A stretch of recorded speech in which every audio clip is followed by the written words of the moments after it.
Ladies, gentlemen, and friends beyond the binary, welcome to the Discourse for today, January 27th, 2023. I'm your host, Tristan. Hello, chat. Hello, everybody. Welcome to the stream for today. My name's Tristan. I'm the host of the YouTube channel Step Back, which you're probably watching this on. If not, go to stepbackhistory.com.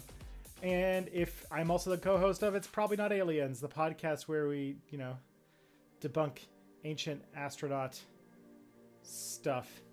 So if you haven't checked that one out, you can go to probsnotaliens.com.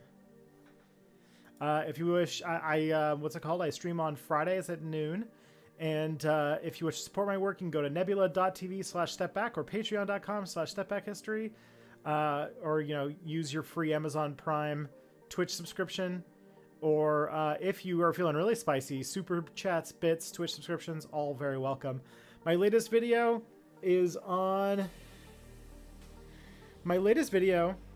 called The Political Compass Must Die. It came out a long time ago.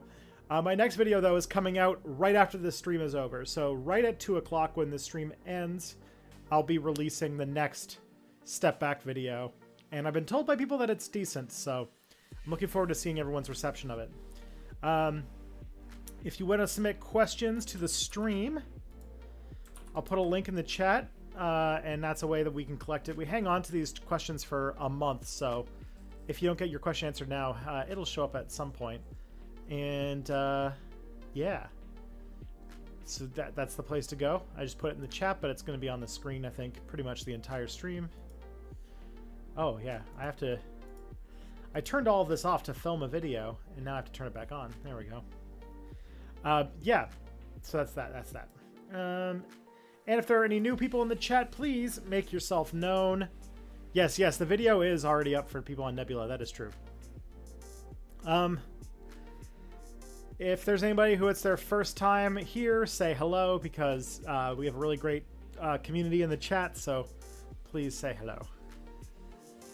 Almost said I can't wait for the video before remembering I already saw it and loved it and shared it on via Nebula. Sweet. That's awesome. Thank you.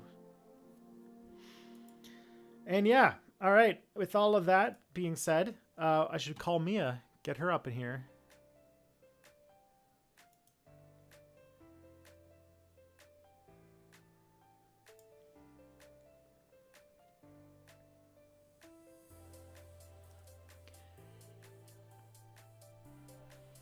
Should I get the NVIDIA thing that makes it so I always look like I'm...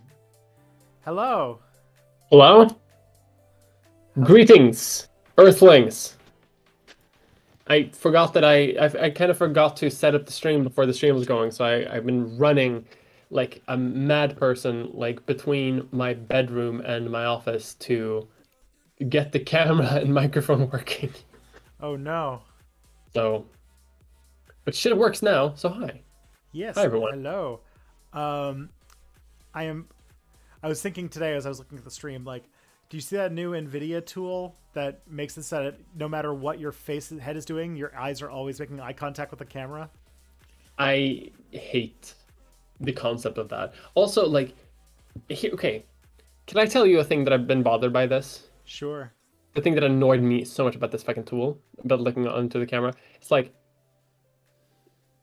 shit's unnerving. Mm-hmm. Right? Because like there's a difference between me, because like everyone has a preconceived notion of what a stream is, right? And like how a stream works. Because people know that people have to look into screens to do that. But if I suddenly did the entire stream like this, like after a while, shit becomes a little bit unnerving.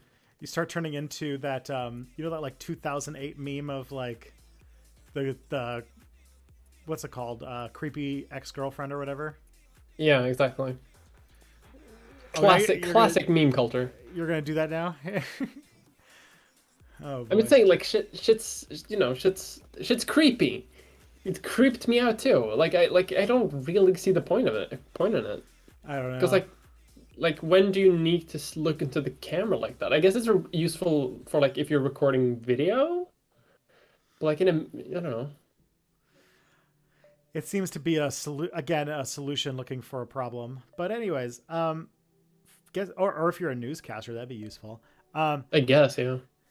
But first, I guess Could- before we get into discoursing, you should tell us who you are and what you're doing here while I adjust the gain on my microphone, apparently.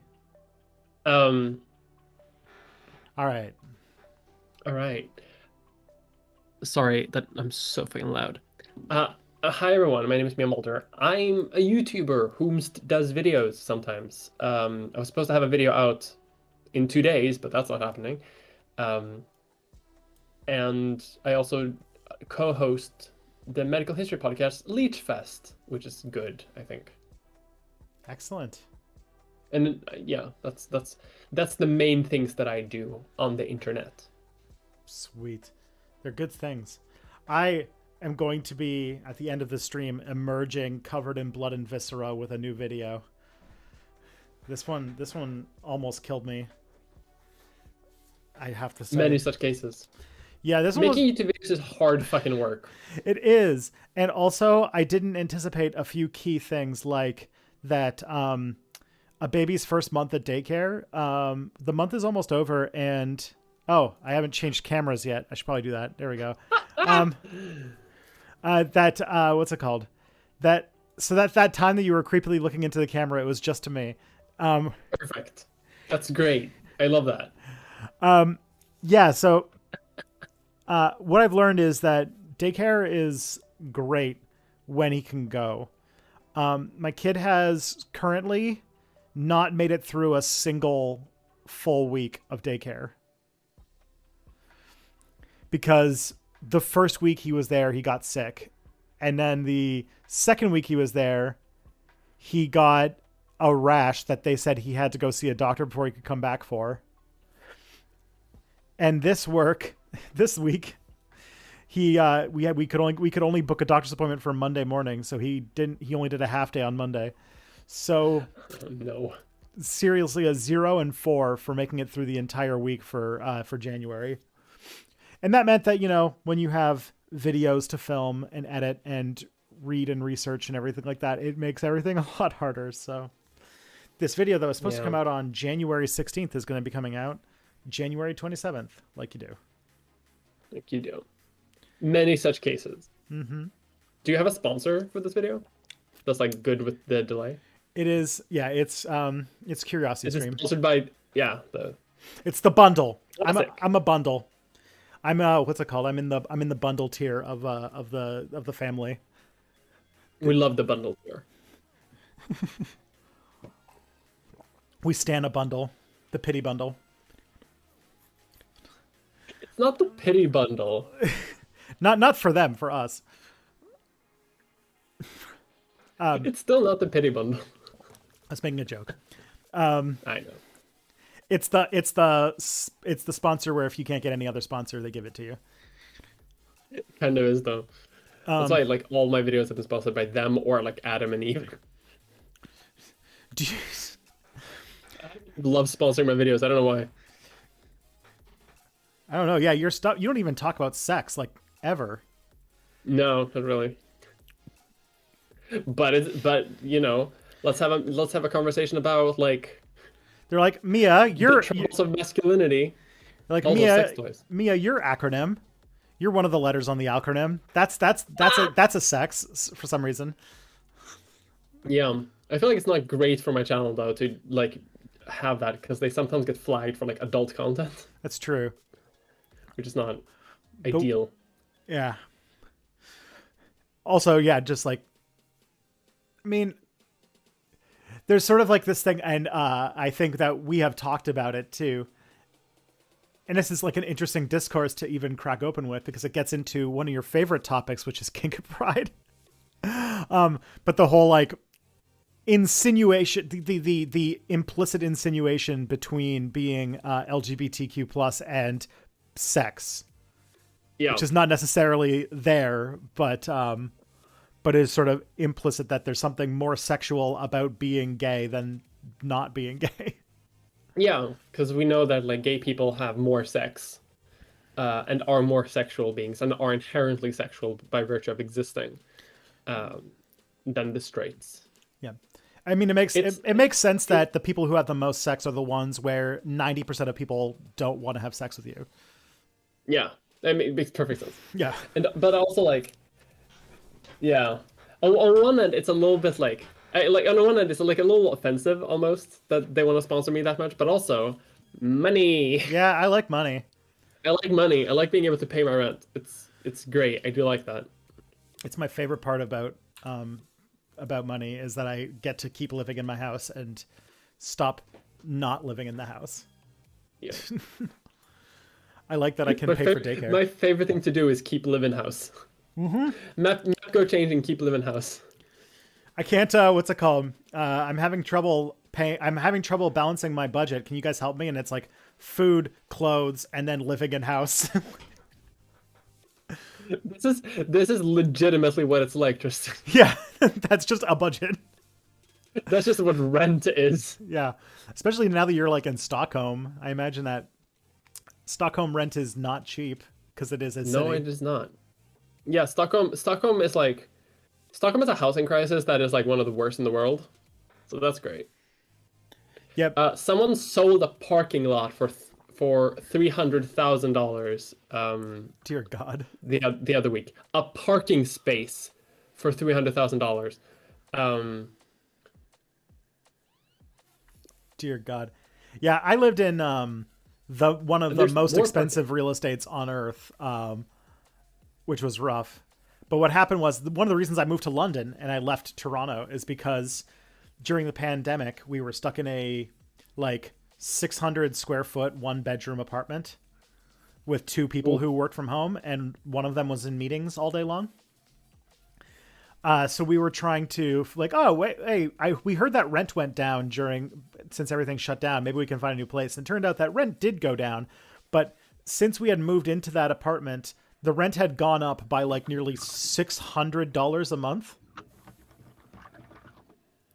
Jesus. So, and we were paying like about $20.50 a month. So like went up by like a huge amount, and we were like, oh, well, we can't afford any of that. Bye, I guess. Guess I'll have to leave and find another fucking place. Mm-hmm. Oh yeah, I should probably convert the square feet to square kilometers or square. I lived in 0.003 square kilometers.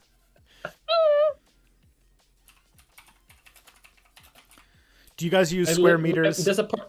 Yeah, it's square meters.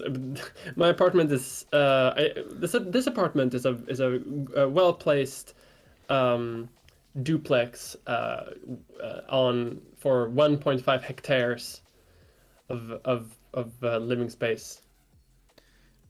I don't know. I couldn't even begin to measure. Oh, here. I lived in. I convert it for you. The apartment I lived in Toronto was 65 square meters. Ooh. For all of your European friends. Which is 0.016 acres. There you go. And it's like how many square astronomical units?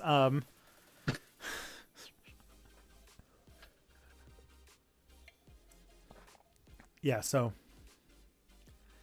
it was rough for 2 people. You lived in no, hold on. I'm gonna fix this. Hold on. I wanna do a funny joke. Excuse me, I have to do some math to do my joke. Yes. But it's like that though. But yeah, that apartment was... You lived in 100,750 square inch apartment. Oh my God. Well, if you think about it that way, it's huge. And also, we used to have a view, and then the building across the street got torn down to be replaced with a condo that was taller than our building. And we like watched over our time there as we lost vision of the CN Tower. Like we used to be able to see it, and then they started building up the buildings so that we couldn't see it anymore. It's like, Typical. It's like the building had an outdoor hot tub in the summertime that they then shut down for like 3 years.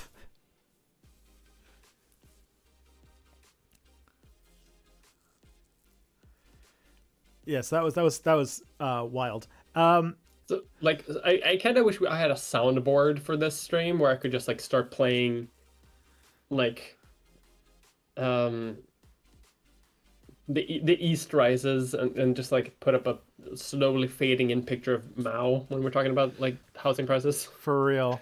and landlords.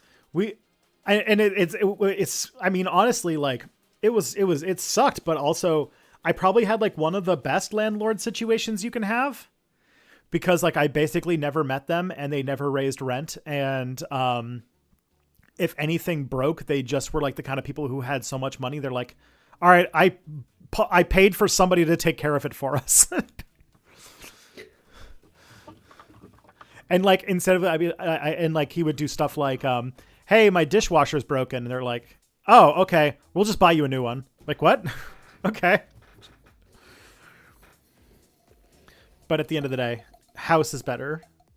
House is so much better. Yeah. Can't wait to have one day.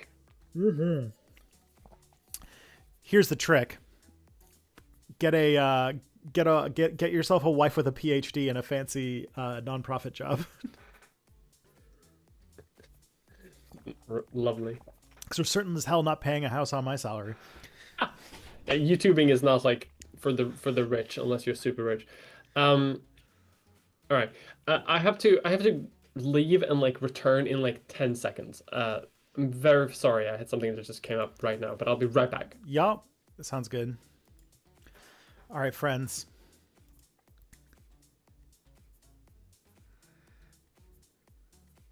Hello, everybody. Housing is rough. Toronto's housing was especially rough. When we were looking for apartments in Toronto, we literally had to take a bus because we lived in London to Toronto to look at some places. And we had like 5 places lined up to look at. And while we were on the bus to Toronto, 4 of them disappeared. And we basically just had this one place. And they were like, and there was another bid on it. So we were like, a bid for a rental. And so they were like, we had to like actually like up the rent to be like, we'll pay like $100 more in rent than the people who bid before us. Otherwise, we were just walking home empty-handed. It was awful.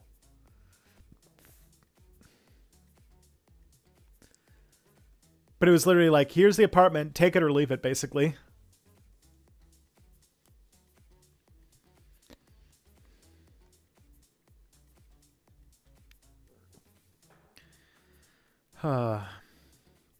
Those were the days.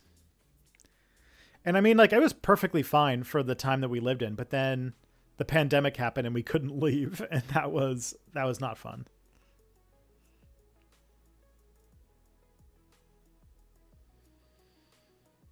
But I don't live in that building anymore. It was cool because it was like downtown, which I thought was nice. All right. 650 euros a month. I don't know how much that is. Let me convert euros to dollars.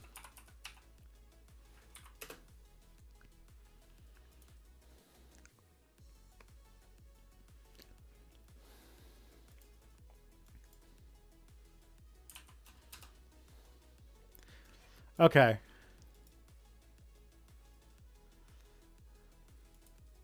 So for the European crowd, the price of the price for that apartment that I was paying for in euros was 1,418 euros a month.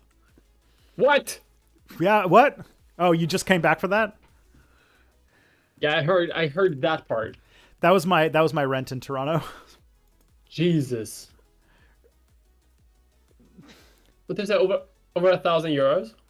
1,415 euros, yeah. Or 18 euros, sorry. Yeah, man. Toronto is one of the worst real estate markets on earth. Like that's not even an exaggeration. It's like up there. That and Vancouver are like some of the worst real estate markets on earth. They just had to put in a law, which is actually I'm honestly like, okay, Justin Trudeau, I'm okay with this law. They just put in a law that basically made it so that if you don't live in the country, it's almost impossible to buy property now. Isn't it like fucking impossible to like get a property in Canada or like do anything in Canada unless you're a citizen? It can be sometimes. There's Canada's immigration is really bad. It's Because a I heard lot. you like need a letter from someone to like let you into the country unless you're from like a place where you can have like a visa exemption and shit. Yeah, well, we have a. I actually don't know about like our visa agreements or anything like that, but I know several people who have gone through the immigration process, and it is a process. Um, and it's like we've got a bunch of stuff that if any other country had, because Canada gets away with so much bullshit that like we have like things where like we have points so that like people who have more advanced degrees and stuff like that, like are if you are trying to immigrate to Canada and you don't have some sort of like professional degree or something like that, and you are not like married to somebody, it's going to be almost impossible. But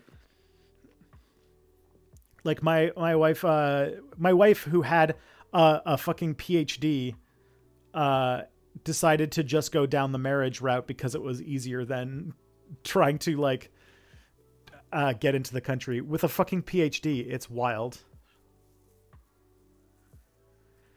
or being famous. Or I being bet. probably. Yeah. I mean, I just know how these things go. So that yeah, but the thing is that like a lot of Canada's, like a lot of Toronto's real estate problems stemmed from the fact that our condo market was basically all owned by foreign speculators. So there was just like a lot of like large firms in like Australia and China and stuff like that that owned tons and tons of real estate in Canada and like rented it out to people. And Yeah, similar thing happens here actually. yeah. Fun fact. I need to tell you this. This is a fun fact. I can't tell you everything because it's literally classified.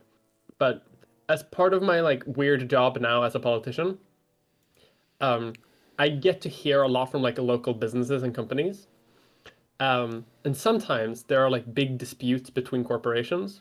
So right now there's like a factory in one part of town, and there's a real estate business that's owned by like Saudi Arabia or some shit like that, that have like bought up like tons of houses and apartments in the municipality, and they want to expand into the area where the factory is. So like there's right now there's like a huge lobbyist battle Oh no. to like try to convince people like me for like which corporation do I like the most. Eesh. Yeah. Did Do I you like the just sit Saudi back and Arabian go, one, or let do I them like the Chinese one? Who knows? just sit back and go, let them fight? Whoever loses, I win. Yeah. Yeah, the way that you win is that it's as long and protracted and expensive for both parties as possible.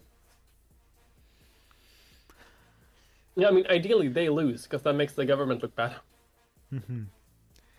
Yeah, because you're in the opposition, so your job is to make the government look bad so that you can have another election and win. Yeah, You're a professional poster right now. I just have to post my way to election victory in 4 years. It seems to be a viable strategy now. It worked for Trump. Yeah. He was one of the world's all-time great posters. I kind of miss him on Twitter, to be honest. It's true. Like, There's been so many situations where like his input could have been like widely appreciated. just like, yeah, whatever insane tweet he would have thought up for that situation. Isn't he on? He's on his like weird Mastodon clone, but nobody. We don't get it. We don't get the crossover of like what weird thing he has to say anymore. I think he's losing his touch because Nick, he's too manicured now, and he's not like he's not just saying shit like he used to. Yeah, the presidency kind of ruined Donald Trump a little bit. So that's the whole. How's progress going on you guys becoming American client states? Oh, bad. Bad? Bad is So bad. bad in a good way or bad in a bad way? Bad in a good way. It's going Okay. really bad for the people who want to become the client state. It's going really good for people like me who don't want that. Sweet. So, Jesus Christ, or should I bro, say? like- I should say actually, American clients say it. The more accurate thing is, do you want to become part of NATO, the organization that is built entirely around appeasing Turkey? Yeah, kind of. Like, it's the Turkish client side at this point. People have. There's that podcast I was talking about last time you were here, has pointed out that like, people used to be like, oh yeah, like because of like alliances in America and stuff like that, Israel gets away with like everything because they can like do whatever horrible shit they want and sort of nobody can do anything about it because the US protects them. And it's like, that's actually less true now. And what's more true is that Turkey can do whatever it wants and America sort of protects it. Yeah. Jesus Christ. Yeah, it's okay. There's so much has happened since last time, I think. Did I tell you about the doll? No. The effigy? No? No. Perfect. So, a few weeks ago, diplomatic relations between Turkey and Sweden are tense. Oh, are they? We're not, yeah, because we're not deporting, because they initially had a list of 65 people that they wanted us to deport to them. Some people who have like ties to the YPG and like the Rojava movement and stuff like Just that. Kurds in general. Just Kurds. Yeah, it's like 65 Kurds. And we didn't want to do that because like some people like had some ties to the PKK, which were a bit problematic, and like that way, like legally, you can justify a deportation. The PKK had some problematic tweets. Yeah, and now they need to be canceled.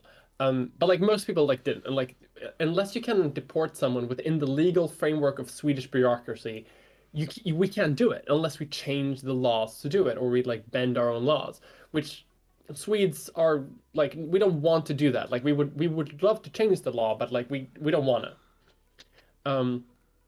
And also like opinion polling here is like overwhelmingly in favor for not changing our laws in order to join NATO. So like that's basically off the table. And we have to change our constitution to do a lot of this shit too, by the way. So we can't just like do a law like willy-nilly. Like we have to like change, like we have to do a constitutional amendment to be able to do a lot of this shit. Because we have rights. Yeah, what's wild about that is like my guess is that then the picture together is that the people who are really for it now have to do like a random public relations campaign so that Swedes have an opinion about Kurds in general. Like one of the most famously neutral countries all of a sudden has very strong opinions about who owns the rights to Kurdistan. Like why do we have to have those opinions? It's fucking bullshit. Anyway, so already tense a few weeks ago, and then we have something called the Rojava committees in Sweden, which are like Kurdish expats who operate out of Sweden. Because Sweden also like doesn't really like enforce a lot of like the PKK terrorist or label. And like again, we have rights. Like you can be in Sweden, you can have rights. So a lot of Kurds go here, and also we're not in NATO, which is also good. They made an effigy of Erdogan, and they hung it by his feet, like the execution picture of Mussolini when he's like executed. They did that. They hung the effigy from a light post outside of City Hall in Stockholm, and took some pictures.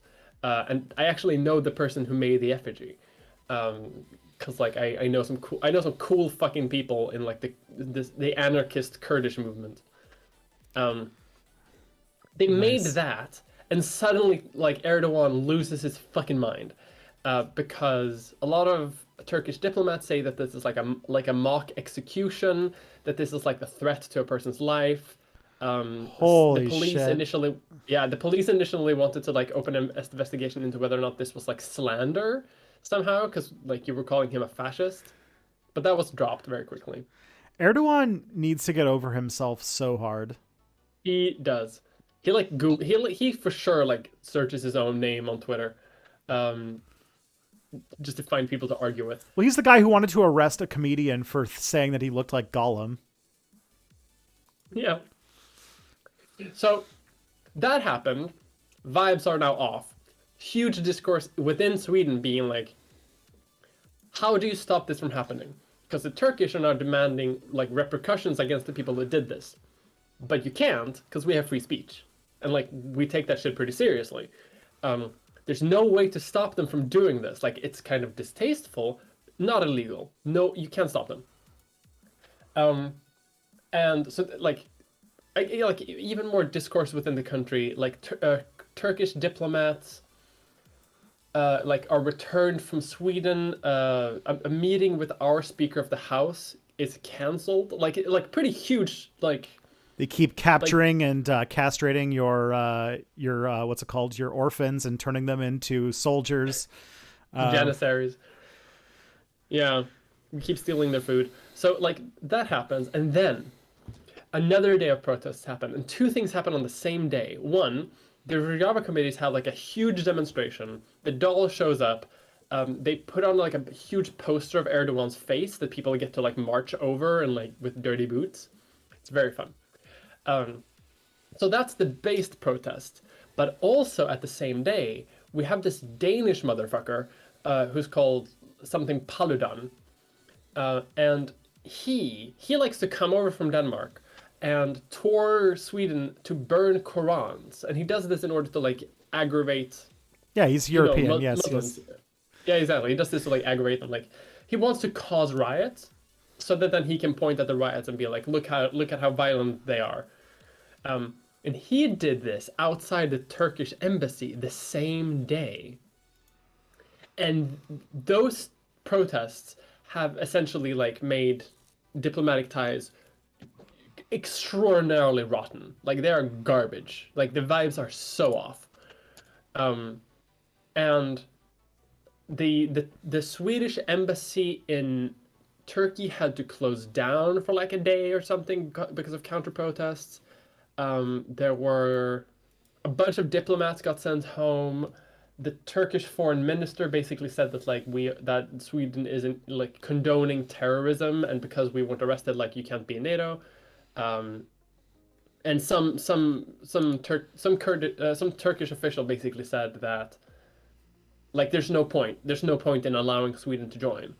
So now people in Sweden are arguing like, okay, well what's happening? Because Finland might join without us, because Finland is not having these issues.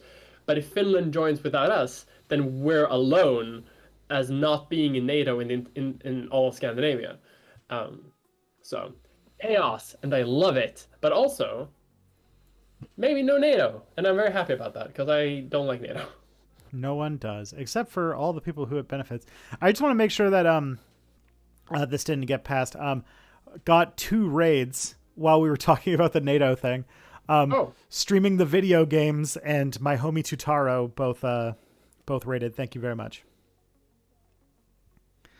But yeah, I love political chaos. Is some of the most fun time to be alive, as long as it's not like, you know, the kind of political chaos where lots of people are dying, but the kind of political chaos where plans to do some evil neoliberal bullshit get ruined by just some great shit posting and inopportune times for things is perfect. Yeah. It's also great to be involved in politics because like every political party that's like critical of NATO is like quiet as fuck. Because, you know, based as Kurdish movements are like protesting on our behalf, so we don't have to do that. Yeah. Something makes me think that they're probably the spin is that being anti-NATO means that you want to hug and kiss Putin. You want to be his best friend. Yep. And that you want to just become the Sweden Oblast region. Yep. That's yeah, you nailed it. Yeah. So like being against NATO in Sweden is very much seen as like being pro-Russia. So no one can be against NATO right now, but also so many people on the left don't want to be in NATO at all. Yeah. There's not. It's we not didn't even fucking vote on it. Yeah. As NATO members, there's not even a question here. Like Canada, it's just like, no, everything is about like all of the articles are about like, what more can we do to make sure that like Ukraine is 100% supported in everything that we possibly do. They'll be like, taxes are like, what's it called? The interest rates are going to change. How is this going to affect Ukraine? Like, it's weird how much Canada is obsessed. It's because Canada has a humongous Ukrainian expat population.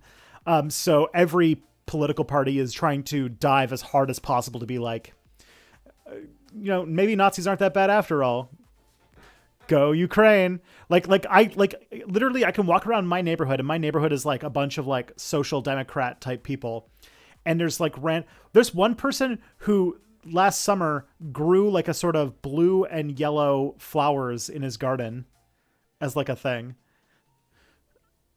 Like there's Ukrainian flags everywhere in a country that you'd have to try pretty hard to find a country that's less associated with this country that's like in Eastern Europe. Like it's just yeah. Now, to be clear to anyone listening, I'm also very like pro Ukraine. I'm very happy that we're sending them like our like advanced artillery systems or whatever. Fuck Russia's imperial wars, but also I don't like NATO. Yeah, like I don't want like US troops here. I don't want like an American army base on like Swedish soil. Yeah, it's going to Sorry. Yeah. It's another one of those situations where a crisis is being used by the United States to be a power grab. Like happens all the time. But yeah, I guess I should probably since everyone will harangue me if I don't do it. I also am not a fan of Russia. I made 2 videos to that extent. I'm not a fan of either side of the conflict, to be honest. One side is justified in its defense of its country against a foreign invader, but also the sort of tactical alliance that the West has made against Russia, where in order to have guerrilla fighters to fight the Russians, they are like every single hate group watch that I follow has decided to all of a sudden just forget that like Ukraine was like the center of like Western far right, like white supremacist militia training and stuff like that. Like you can actually see like when you look at like sort of like certain groups that follow like right-wing extremism, that all reporting on Azov Battalion just abruptly ends in February of 2022. And and now and just like it's like what's it called? It's one of those things where neither side of the war is good, just one side is right. And like it's wild that nobody seems to have any complicated feelings about that, about like why is it that every time they post propaganda photos they have to take down like 3 of them because people have like black sun or swastika tattoos that they have to remove? Like we know what this was, and it's very clear. Like we can look up this symbol, Yeah, but also like a year ago, less than a year ago, still technically, there were like everybody who documented the actions of far right militias and far right extremism knew that Ukraine had become like a landed, like Ukraine and the Donbass like skirmishes was becoming like a training ground for like people in the far right, especially like far right groups in Europe. Yeah. And like now people would go to Ukraine to like train and then they would return. Yeah. Yeah. And now we've just collectively agreed to forget that now. And the last time that we gave a bunch of money and weapons to extremists to fight Russia, it was in Afghanistan in the 80s, and nothing bad happened afterwards as a result of that. Do not Google Mujahideen. Do not Google the actions of Osama bin Laden. What do you mean? Freedom fighter puts his army on the road to peace. Yes. This movie is dedicated to the brave warriors of the Mujahideen. Yeah. Sorry, I'm eating lingonberries. That's why I'm like eating shit. That's like the most Swedish thing I think I've ever heard. I've only ever heard of lingonberries in one place, and it was a tea that I bought at IKEA. So, yeah, that makes sense. I fucking love lingonberries. Because I think that they don't exist outside of Scandinavia for the most part. Where do they grow? They do grow here a lot.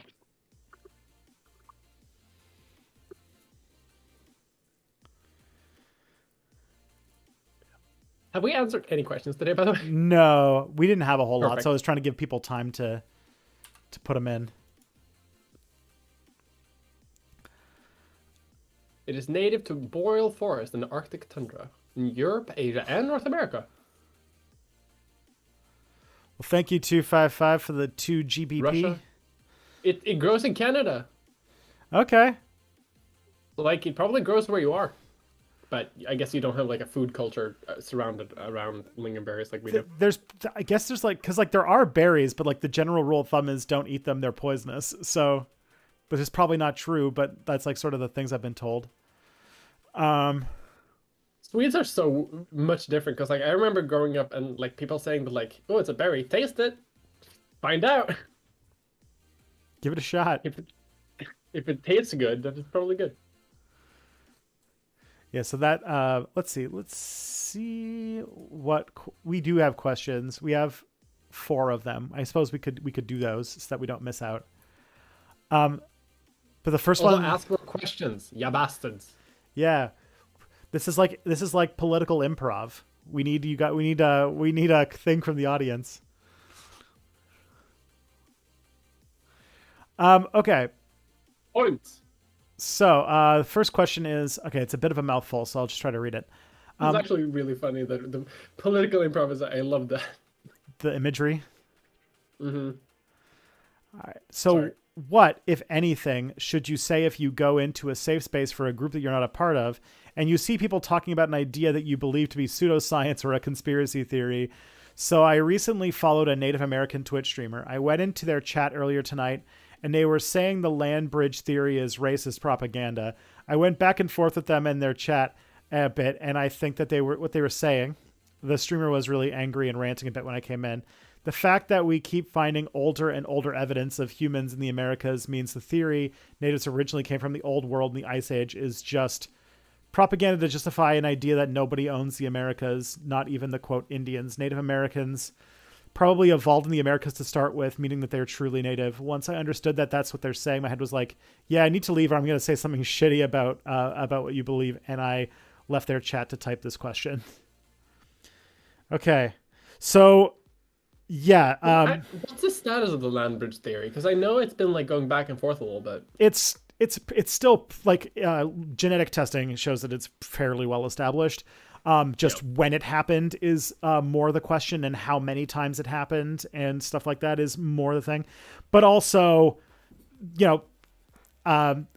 indigenous people do challenge it on various grounds. Some having to do with their belief about the religion world and stuff like that, and also, seeing it as sort of a way to delegitimize their claim on the Americas. None of which are like, I don't subscribe to those theories. Basically, the answer to your question is that's not the place to bring it up. It's definitely that. Yeah. Because that's like, yeah, that's not like there's a time and place for that conversation, and that would not be the place to do that. But I think that like there's always like tension like this. Like, as I've heard, try being a queer person who doesn't believe in astrology and you're going to get in a lot of trouble. But maybe that's just my Sagittarius talking. I don't know. That sounds like that sounds like a good balance. And lone independent, but yeah, they're like, I guess it's one of those things. Like, there's a time and place to have those conversations. Yeah. Because I guess, like, to say it is that if the claim that they're saying is correct, then you have to kind of go think about, okay, how is it that if that is the case, then that means that humans from the old and new world are different species, and then how can we interbreed with each other? If there wasn't a place of origin where we all came from, we would be different species.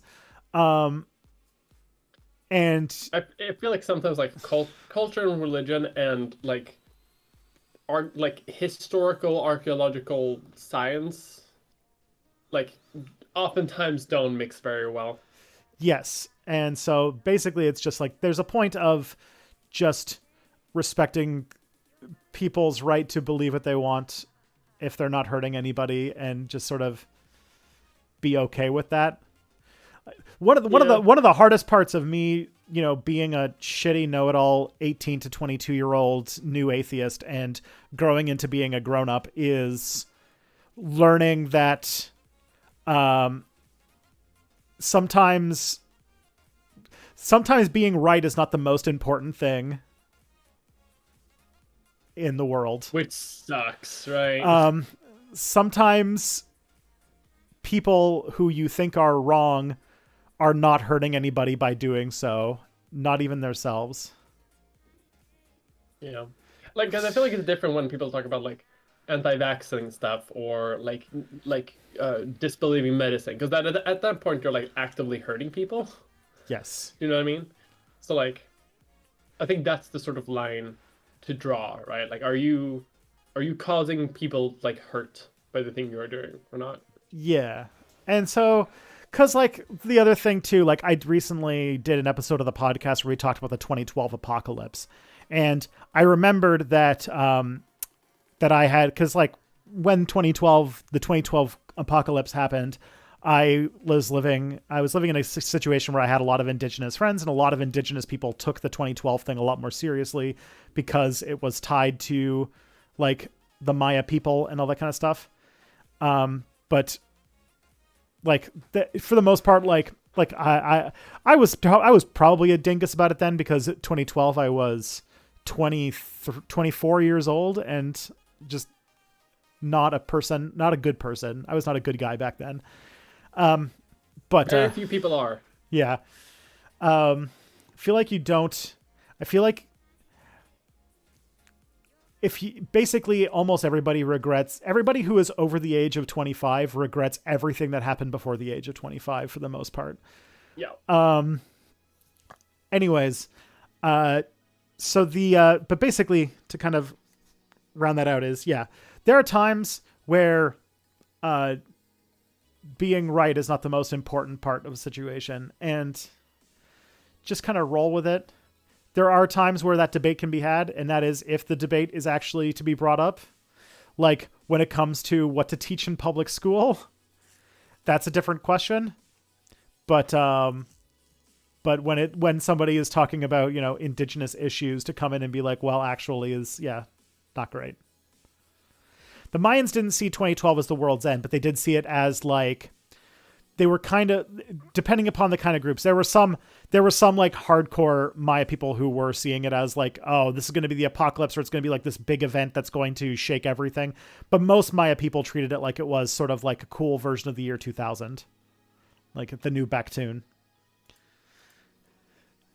The cool version. Yeah. 2002. Hold on, that doesn't make any sense. 2000-2. Yeah. Well, Backtune is like a 5,000 year cycle. So it was like, imagine a new, like half, like 10,000 year cycle. Yeah. So it was pretty wild. It was pretty significant in like the calendar's way, in the same way that like 2000 was. Probably even in a bigger way. But yeah. There was some interbreeding between hominid species back in the day. Yes, that is true, but all of those hominids did have origins to the same location of sub-Saharan Africa. Like that's the clever, or that's the important thing, is that like, yes, they could interbreed because we were still very genetically related, just the way that like donkeys and horses can breed, even though they're different species, but it's because they're highly related to each other. Yeah. What's wild is like when I think about Central Asian steppes and how like the two things that they've contributed to the world are horses and weed. Like that's the native land for both of those things. So it's the best land. I can see why they conquered like most of the world. They were just trying to export weed. And they did a good job of it too. We thank them for their service. Yes. Man, I can't wait till my video comes out after the stream is over and everyone gets to hear about the trans women horse lords who like raided Greek villages. Great time. Classic. Yeah, so I got a new political ideology. Anarcho-Mongolianism. Anarcho-Mongolism? Oh my goodness. Yeah. every city rules itself, but they are all under the protection of the Mongol Empire, of the Yes. Great Khan. And the most problematic thing you can be is being taller than a wagon wheel or whatever it was. Damn it. Wasn't that a thing? I think it's apocryphal. It's supposed to be an apocryphal story about why people in East Asia tend to be shorter, and it's because Genghis Khan cut down everybody who was over 6 feet tall or something like that. Damn.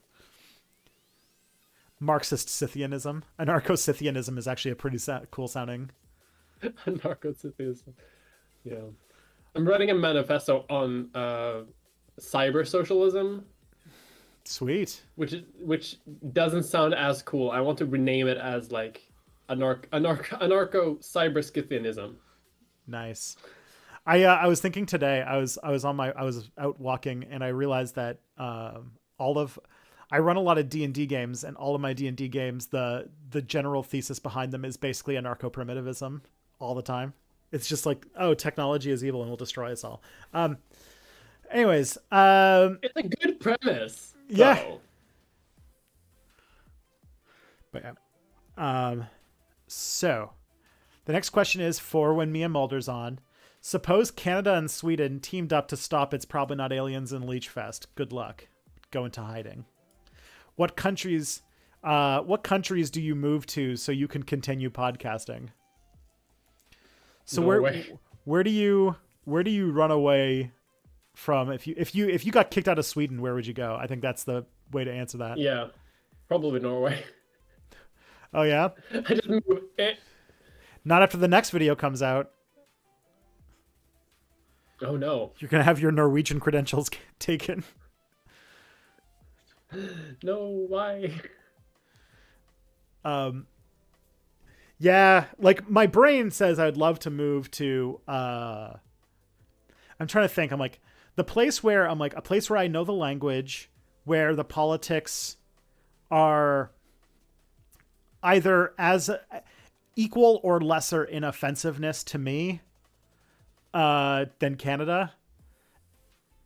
And the two that come to mind, one with not better politics, but equally shitty politics, and a language I speak, would be France, which has the side benefit of you can't really live in France and not lose a bunch of weight and look a lot better because you get forced to wear better clothes and stuff like that. Just because they eat different there. They do eat different. They don't. They eat like a meal a day, and it's like 16 hours. They basically eat one meal. It starts when they wake up and it ends when they go to bed.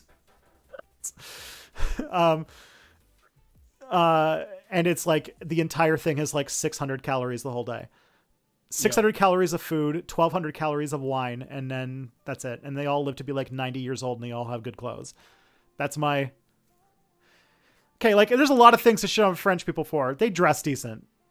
They dress decent and the food's good. Dress decent and the food's good. Say what you want.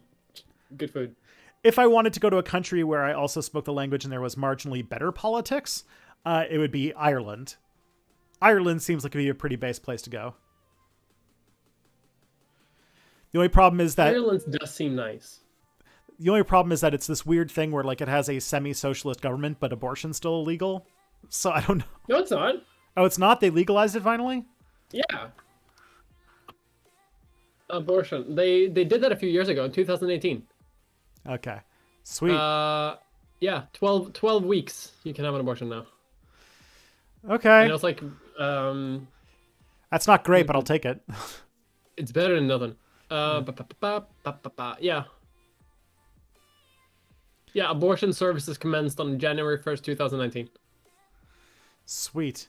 So maybe Ireland, because French politics is bad. Because French politics is like more explicitly racist than Canada, which would be harder to deal with.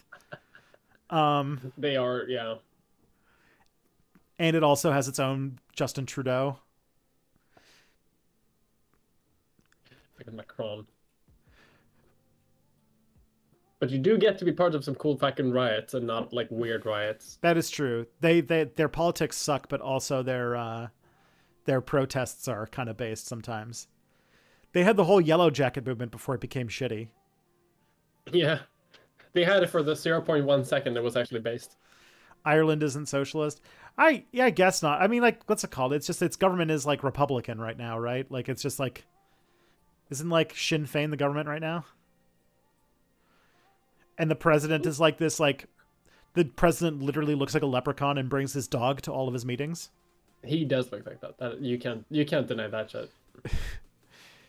He's based as he's pretty awesome. The fact that he brings his doggo to like meetings with foreign leaders and stuff like that is great. But also, I'm trying to think about like what's the least offensive country I could go to that speaks my language, right? It's like because I speak. I mean, you could probably go to like any of the Scandinavian countries, honestly, because like they all speak English. Yeah, you can get by with just English in Scandinavia, can't you? Yeah, like you don't have to learn like Finnish. Like you will be fine. That is true. New Zealand wouldn't be bad either. New Zealand is probably like the least offensive settler colony I can think of. Yeah, it wouldn't be able to work. Yeah, because they at least recognize that they have an indigenous population. Yeah. Get by but not work necessarily. Yeah, but I'm a podcaster, so I don't need to work. And I'm a millennial, which means that because boomers speak English in lower percentages than other right? Like the older people don't know as much English, right? Yeah. So the thing is like even now, like most people know English, I think, pretty well. Okay. So I wouldn't need what's it called? The only people I couldn't talk to are boomers. And that's not even always the case. Yeah.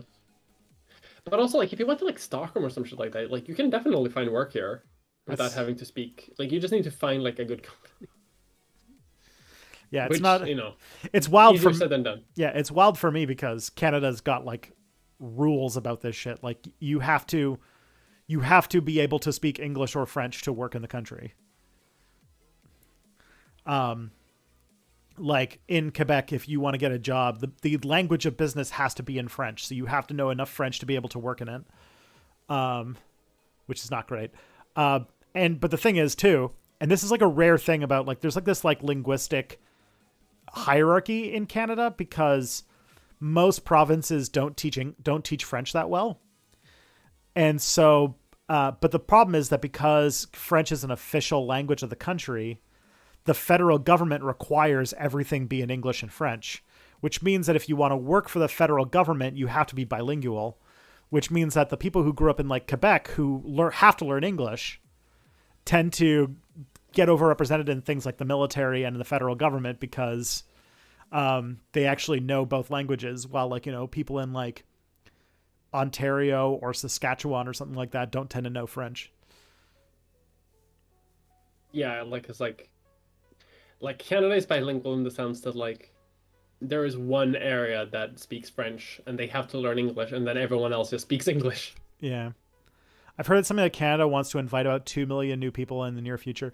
There was this idea a little while back that because of climate change, Canada's like becoming more it's becoming a more habitable country, not less, which is a weird thing about our country specifically. Because a lot of our land is like turning from frozen wasteland to farmable acreage, and we have most of the remaining fresh water. So there was this proposal a while back to like drastically increase our immigration rate so that Canada could get to 100 million people by the end of the century and become like one of the most populous countries, like become the superpower of the 22nd century. Because we've got like a lot of like, because Canada, like natural resource wise, is like and geographically is like really well set up to survive in like a post climate change affected planet. Basically, I imagine Sweden too. Sweden's got a lot of like, it's very like, what's it called? We've got similar climates. I imagine if things warmed up, it would be net positive for a lot of places. In sheer economic terms, it'd be ecologically a disaster. But yeah, that's sort of the idea. That's sort of the thing. But the thing is about Canada is that we have the sort of issue that Japan has, where we have very strict immigration laws, despite the fact that our country is in dire need of a lot more immigrants. Because like every, major industrialized country, we have negative population growth and an aging population. And that's that's tough enough to deal with. But Canada also is secretly a primary resource extraction. Actually, so is Sweden. So our main industries are primary resource extraction, and an aging population doesn't mine iron out of the hills of Sweden very easily, or not really, or cut down softwood lumber in British Columbia for us. Speaking of fucking that, like Sweden recently discovered like one of Europe's like largest deposits of rare earth minerals. Ooh. So if you start hearing, if we don't get into NATO and you suddenly start hearing a lot of like the flawed Swedish democracy, that's why. Yeah. It was a huge thing. Like the king went and everything, for the news broadcast. Nokia starts lobbying Finland to invade Sweden. Yeah. God. They wish. Yeah, that's one thing our countries have in common that's very weird, is that we both have kind of a very affluent, highly educated population, even though our country's main industries are very just primary resource extraction. Yeah. Because you'd like to if someone were to just think, if they didn't know, what's Sweden's primary industry, it'd be oh, it's probably technology or assemblable furniture or something like that. But it's no, man, Sweden's just made of steel. It just makes all of the steel. Do you like iron? Do you like fucking iron? Yeah. You get it on. What do we actually what do we actually make? It's been a while since I checked. And it's Canada, if you were to think about what Canada's primary resources are, it's all these things, but it's oh no, it's lumber. It's lumber and oil and grain.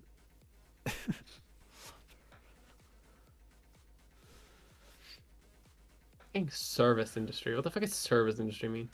It's basically every job. Yeah, it's just it's every shitty job. Service is basically every job that's not a factory or primary resource extraction. But that's the wonderful thing about this wonderful graph I'm seeing, because the entire Swedish economy is either agriculture, industry, or services. Which is okay, can you give me any more specificity? Because it's just does mining, is that part of industry or is it part of services? God knows. Oh, mining is definitely industry. It's heavy industry. Better be. What's it called? Well, in Stalin has service economy. Stalin is smiling in his grave thinking about heavy industry. Yeah. The next question I got here is, what's the deal with airline food? Or airplane food? What's the deal? What's the deal? I'm watching Seinfeld, actually. There you go. Not a good show. The meme answer is, what's the deal? The real answer is that the air is very dry and the air pressure is bad on airplanes, and it diminishes your sense of taste, and so nothing really tastes great when you're in an airplane.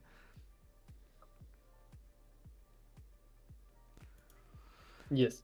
That is the correct answer. Always thought Sweden's main industry was fish and goats and trees. I imagine you also have a pretty decent forestry sector. Goats? I've never heard of the proud Swedish goats. Yeah, me neither. It's reindeer, maybe. Maybe. The goats of Scandinavia. But I imagine that Swedish forestry is a big deal. Oh yeah, I mean, we're a very big country, but no one lives here, so it's mostly just forest. It's one of the last countries in Europe that has forests. It has forest, yeah. That's the thing is when I imagine Europe in my head, my whole brain goes to the entire all the natural territory of the continent has been turned into urban sprawl because of Like, I just imagine that the entirety of the subcontinent is Coruscant in my head because people have been there for so long. But then I'm like, one of my friends who was from France was like, oh yeah, like I worked in a summer in a national park where people go camping. And I was like, you can go camping in France? They have nature there? Where? They do, but it's not as good. Then again, like also not on horn or anything, but we have like old ass forest, like not just like natural parks or anything. We just have like. Do you want to go to like a place in the fucking wilderness there's where still no wolves. one has been for like the last 5,000 years? You can. Yeah, there's still wolves. Not that many, unfortunately. We're gonna kill a lot of them this year. Yeesh. Yeah, the thing, I guess, like the sense of scale is what throws things off because our country is so big that it like blows us away. Like every time my French people came over, like they went on a road trip once and they were like, yeah, like what you guys would see as like a normal weekend trip is like wild. Like basically like they rented a car because they were like, oh yeah, we're going to go to Tadoussac and see the whales this weekend. And they did the round trip and didn't realize that like when they came back, they're like, that was really long. And we basically like was like, let's just go to Poland for the weekend from Paris. And it's like, oh yeah, it big Canada, it big place. Big country. Canada large. Chunky. Thick. Europe tiny. Small. Highly infrastructure. Highly infrastructure. Yeah. But it's also why our internet's like $100 a month. Somebody asked if I had UBI, would I still make videos? I think about this a whole lot as a new father who drops off my daughter with a grandma on the weekdays. Yeah. Good question. I probably still would. I just wouldn't make them all the time. I wouldn't be like, stuck with it, Like, what's it called?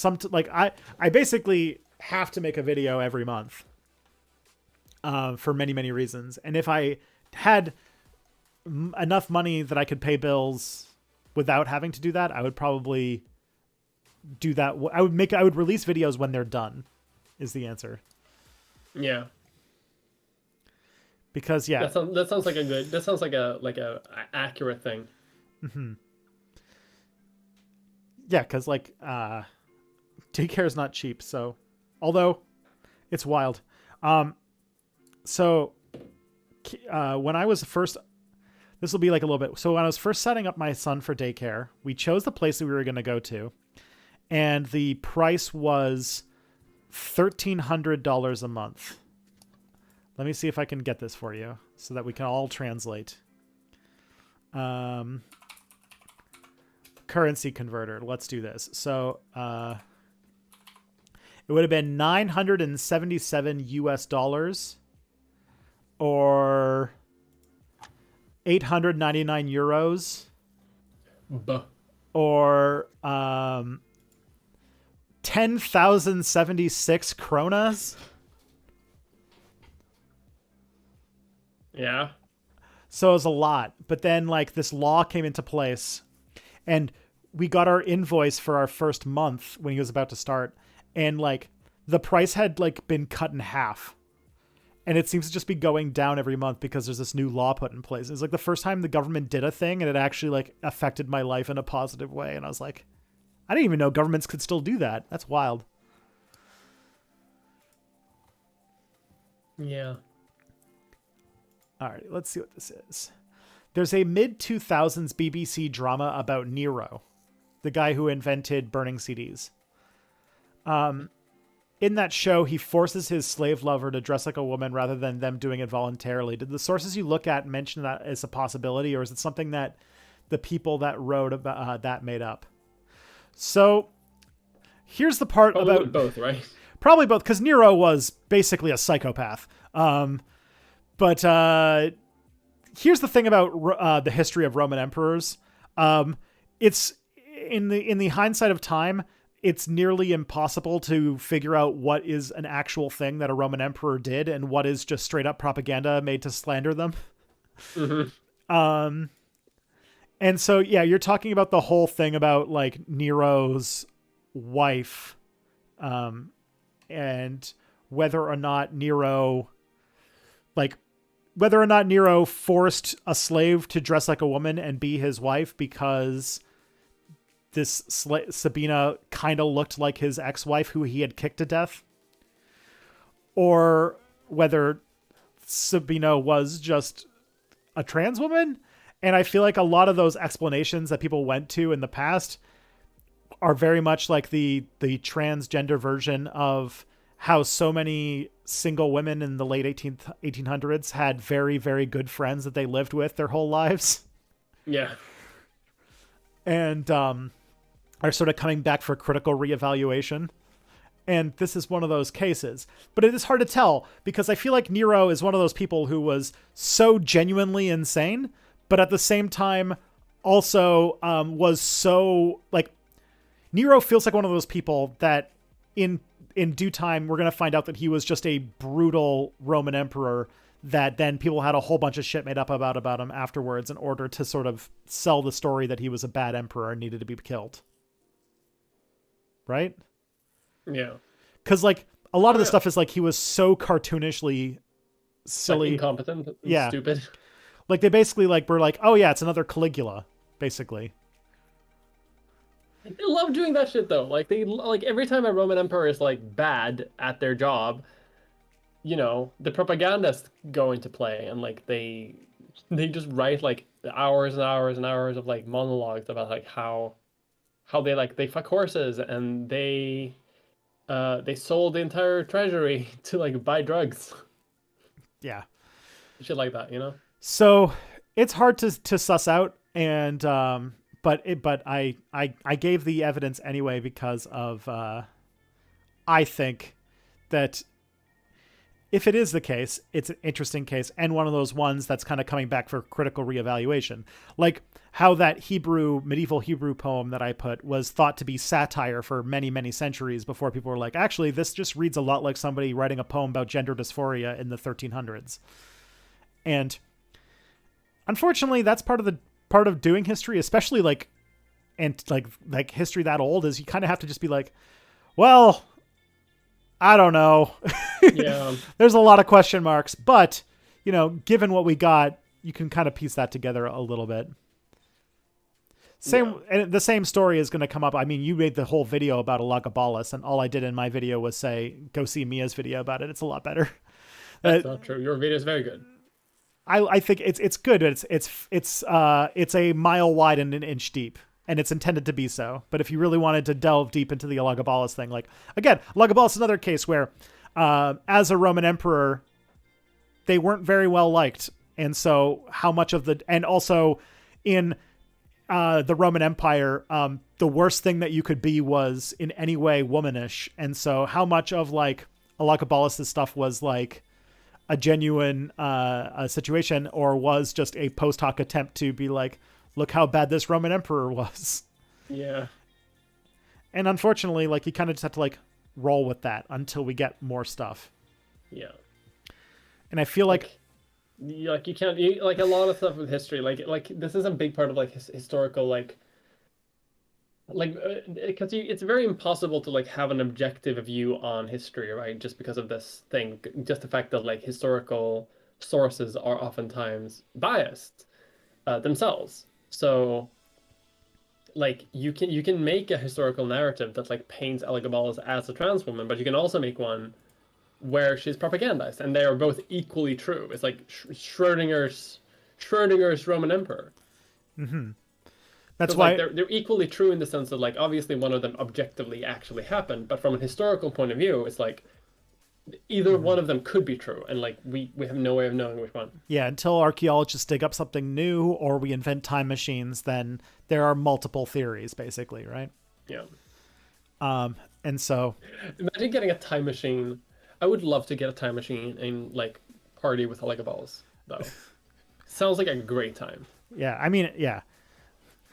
If you want, like, the best party in history would just be to whatever, like the time in the Roman Empire where the emperors were basically just nonstop having wild, crazy parties. Probably one of the best times, like head of a global empire, and they're just burning it all to the ground by getting wasted constantly. Sounds like the greatest place to. Yeah, Sounds amazing. I'm doing a bit of research for like the next podcast episode where we talk about eating, Hmm. and there's a segment that I found about like Roman eating when I was like talking about like the myth that Romans would go to like the vomitorium to throw up their food. Um, and I got to see some descriptions of like the food that they would serve at like a Roman like nobility party where like they would slaughter I think like 200 parrots or something like that to make one pie because they would take the tongues of parrots and would make pie out of that alone. Um, or yeah, they would just have the most ostentatious shit I've ever heard of. Um, and just like the most wasteful thing you can imagine. Just because being wasteful with the food and like being like so ostentatious was like a show of pride, like a show, like a way to brag about your status. Because you could afford to buy like 250 fucking parrots just for their tongues. Hmm. Um, yeah. So that would be a wild thing to see, but also,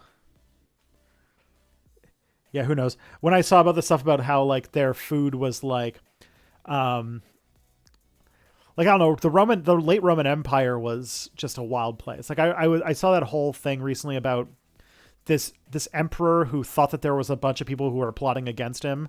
So he invited all of them over for dinner and basically had like children dressed as like death gods and fed them an entirely black meal where everything was dyed black and the entire room was painted black, and sent Jesus. them gifts like party favors that were basically tombstones with their names on it. Jesus And this was like an emperor that had a habit of like basically killing all of his rivals. It was You'd like, love to go to a party with a guy like that. yeah, like what's it called? Like nobody in the freaking second century was doing theme parties like that, except for the Roman emperors. That's what I mean. Would it be fun to see? Yeah, was that Caligula? I don't think it was Caligula, but I could be wrong. It was called the Black Dinner or the Black Party, or let's find out. Let's see. Dominican. Yeah, yeah, that's it. Yeah, Domitian. Domitian, that's how you pronounce it. I don't know. I don't know shit, but The Black Dinner. It was in the first century AD. So right at the peak of like the ship sinking, let's party period of Roman. we got another 200 years of this, maybe. Okay, We yeah, gotta sorry. go. Yeah, you're thinking early Roman Empire, late Roman Empire was all Christian. Yeah, freaking Constantine ruined the party by becoming a Jesus freak.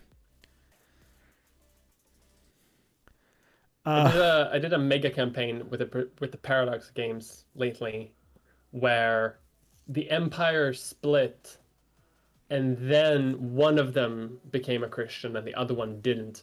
So like then when you reach like the 1400s or something, you had this like split down the middle of Europe where like one part of it is Christian, which was the eastern part, and then you had one part that was still Hellenic outside of Greece. pretty brave of you to publicly state that you own Imperator Rome. It's not bad though. Like honestly, like now with the patches, it's not that bad. They kind of fixed it and then abandoned it immediately afterwards, which is unfortunate. Oh man. But to be fair, it's one of the few Paradox games that you can actually play and not have like it be ruined by like an update every 45 minutes. Yeah, that's true. I can't wait And to. they only got one expansion, I think. So like, say what you want. It's a game and it's out and it's done. I do wonder what they're going to do next. And one of the things that I'm kind of sitting on that I'm thinking, although maybe it won't happen just because of the way that they're structuring it, but we're kind of overdue for Stellaris 2 now, guys. Although we'll probably do EU5 next, right? Probably. That's what I've heard. EU5, It's then like probably another Hearts of Iron, then Stellaris 2. probably. Stellaris kind of works like as it is, honestly, like as a platform for itself. Yeah, it's actually. In fact, I was trying to say Stellaris has actually completely reinvented the way the game works now, like twice. Like they've done, Yeah. I think they've done like there was two major patches where they basically completely remade the game. I miss the old times when you could conquer a planet by conquering the planet next to it, and your borders would just like boop, Yeah. and suddenly you own a holy world. Yeah. Or what was it called? Trying to build buildings by like putting it on the like 3x3 grid or whatever. And you have to like, The grid. Oh, that's so stupid. I loved it. the grid was such a beautifully terrible idea, and also made it so that if you ever owned like more than 6 planets, your just computer started dying. Yeah. But everyone, I don't like it doesn't even look at all like the game that's released now. I Like, forgot it's a that completely different game. there used to be 3 different FTL drives. Like they had warp drive and the lanes, and they had one where you built a thing and you just zipped to another place. Yeah. Like the warp drive was amazing. I missed the warp drive. I wish there was a way to get the warp drive back. There is a mod for you can mod it in. They kept it in I mods know. because the Star I'm Trek just gonna- the Star Trek Total Conversion mod has it. Yeah, I know, and I really do like those like total conversion mods. Elagabalus might smother you with flowers. I'll be a fun time. I mean, if you gotta go, being smothered with flowers by a Roman emperor is. Roman femboy emperor, smothering you with roses. Yeah. Thank you for the 2 British pounds, by the way, much appreciated. Yeah, it's true. The 3 drives were a good idea, but didn't work in game because if you had a different drive and sort of like the architecture of certain things didn't work right, it could lead to completely broken types of play. Sometimes it was interesting, but more often it would be like annoying. Especially because if I remember correctly, like the wormhole drive was like objectively the best way to do it. It was the quickest one. Yeah, because you could just go anywhere within the sort of range of the thing. Yeah. All right, let's see what we got here. Next one we got here is, what was the most consequential single death you can think of, but not the Archduke? Not the Archduke. Yeah. What's the most consequential historical death that's not Franz Ferdinand, because that's the easiest one to think of?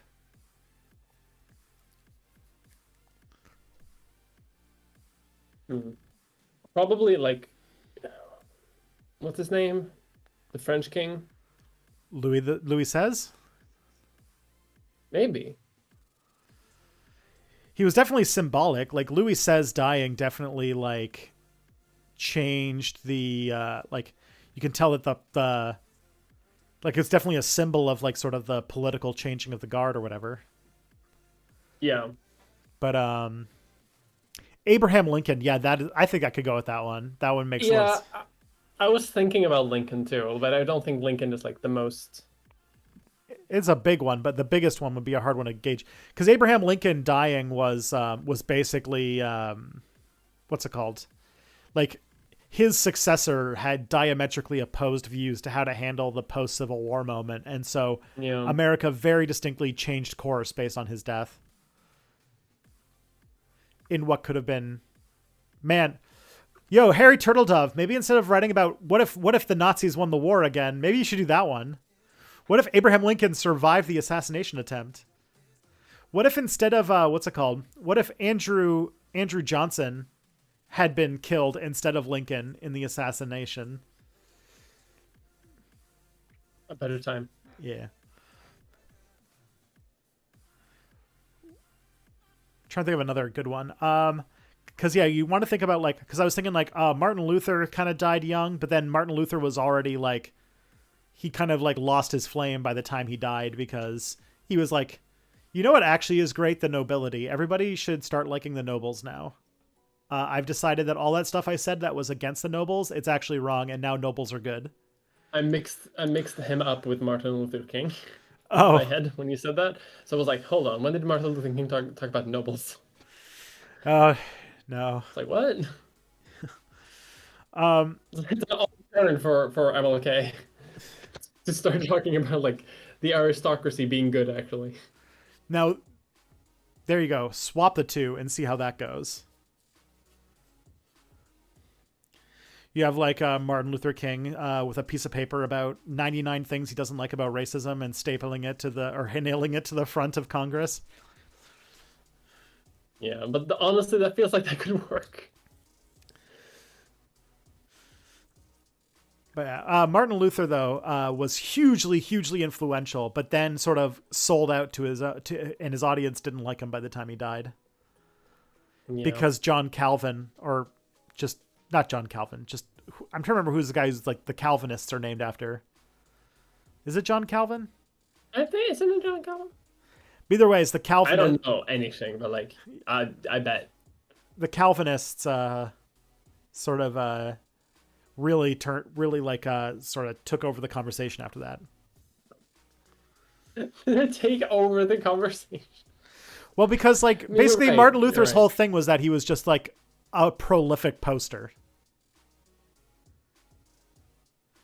He loved like he just like what's it called? He just like wrote tons and tons of these pamphlets that were just him getting mad at people, and then they would write like public responses. And it was literally posting.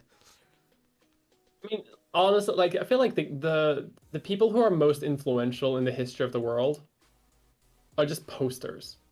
Yeah. Because like Marx was also a fucking poster.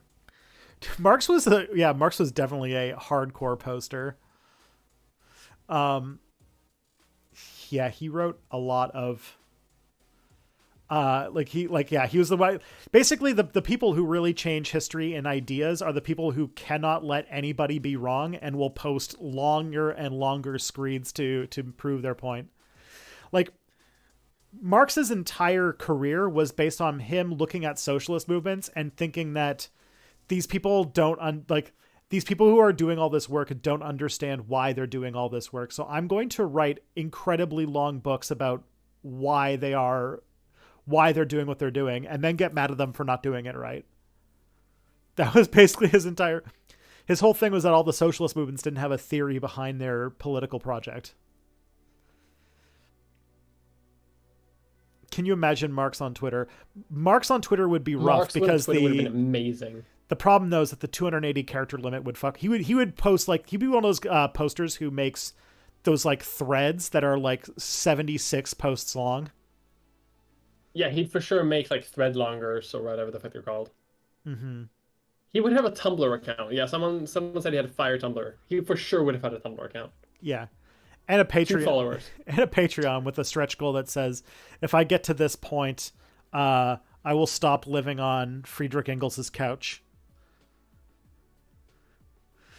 Like one of my favorite Marx writings is I think you told me about this, the spies who are writing about like the spies that the state was hiring to study Karl Marx, and basically their conclusion that this guy's just a drunken asshole who doesn't really do anything except post. He just wanders around like writing in the middle of the night drinking. Like this guy's not a threat. This guy's not gonna do anything. Yeah, the whole that makes me very hopeful because I'm also up at the middle of the night making my own pamphlets, videos, and drinking. Yeah. Yeah, the spy report on him is basically that Marx is a gigantic loser. Which is just so amusing. Yeah. Makes me really want to. Wasn't there an Assassin's Creed game that has Karl Marx in it for some reason? Yes, Assassin's Creed Syndicate, which is actually legitimately pretty good. I've never. You help out Marx. You like organize, like you help him do activism. Oh, in sweet. London. Okay, I haven't like played. Help him evade cops and stuff like that. It's great. This is wild because I have only ever played like the first 5 minutes of the first game, and it takes place in the Middle Ages. So I did not know it went all the way to the Victorian times. It goes weird. Like I think you can pretty much skip the first one, unfortunately, because the first one is fine, but it doesn't have like a ton of story. Just like, oh, Templar's bad, and then there's the Ezio storyline, which has like 4 or 5 games in it, and then it just goes wild. Because then you're just a pirate, or you're in ancient Egypt, or you're in London now, or like in ancient Greece, and like the recent one, like, oh, you're a Viking now. Store and lore is like one thing, and like they make all of that shit make sense, but most of it is just like Do you want to do magic and also help out Karl Marx and also maybe hug Leonardo da Vinci sometimes? I've I been fucking love told the Assassin's Creed. I've been told that there was one that had a DLC called The Madness of King George, which was about trying to fight George Washington, who tried to become the King of America. Yes, for Assassin's Creed 3. Because there was this, and it's funny because it's based on some real history where there, during the Constitutional Convention, there was some thought of making George Washington the King of America. Just stupid. I mean, I would love to see it.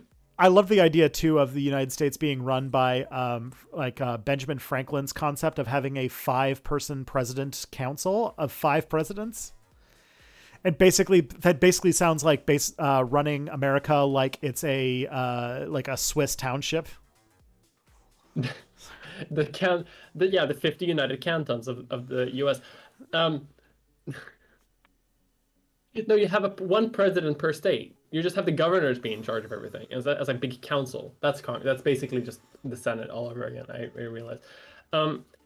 If you had that 5-president council shit, the Civil War would have been wild. Yeah, Benjamin Franklin. Like that's like a good recipe for a nice Civil War. Yeah, they should have listened to him more because he also wanted the official bird to not be the bald eagle but to be the turkey. And yes, he had a habit of seducing old women. He liked to seduce like what's it called, like widows and stuff like that. Yeah, he went to France and fucked milfs. Basically. Yeah, and he also his hobbies were science, including he apparently also worked as a storehouse for resurrectionists, basically. So one day he was present at the first balloon event, like a couple of the first like air balloon events, because he was just there because he was interested. Like whenever like hey, we have a new scientific invention that we want to demonstrate. Who should we invite? Fucking Ben Franklin. Get him on over here. Yeah, he would not say no to things. But yeah, if you want to learn more about Ben Franklin and his balloon adventures, listen to There's a Problem podcast. In the episode about the Hindenburg. Sweet. Yeah, that was a good one. Yeah, Ben Franklin, one of the things about Ben Franklin is that this is the thing that is sort of a new development about him, is that he apparently was a friend of the Resurrection Men, which, for those who don't know who Resurrection Men are, during the time when it was illegal to dissect dead bodies, they would steal corpses from graveyards and sell them to anatomy schools. And Ben Franklin acted as a storehouse for a lot of their work, to the point where a few years ago, when excavating his house, there was a prominent theory that Benjamin Franklin was a secret serial killer because they found like tons and tons of skeletons in his backyard. Just finding bodies, yeah. Which is just wild.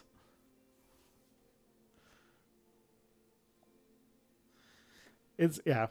Did I tell you that I'm running? I've been running for about a year a tabletop game that in Blades in the Dark, which is sort of the spooky Victorian heist game, and where you play as a group of criminals who are doing heists. And our group decided to actually be resurrectionists, so all of their heists are about stealing dead bodies.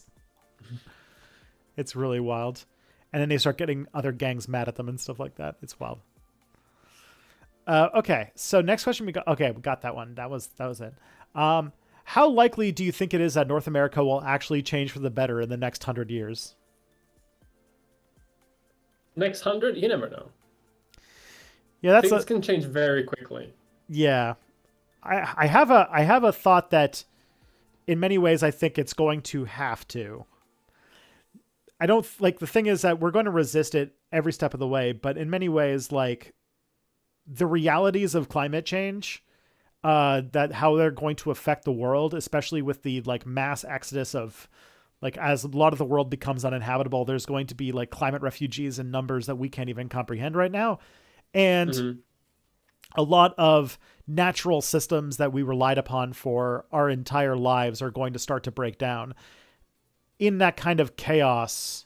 And also, like in the last few years, we've seen the beginning of like basically the legitimacy of the liberal capitalist state completely wither away. All of that means that the next, like, century, since we're talking about a century, is going to be full of major changes. And I don't think that, like, there's going to be, institutional resistance to that, as there always is. But in many ways, in a very strictly Marxist sense, the material conditions are changing too much that there's not going to be some massive changes. And I think that overall, because of how those are, they're hopefully going to be better conditions for people. Hopefully. Has to be, right? Yeah. Or it's going to get a lot worse, or both in different places. It's definitely going to get more. The volume is going to get higher, that's for sure. Yeah.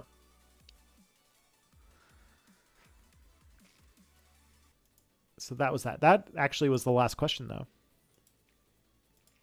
Oh, damn.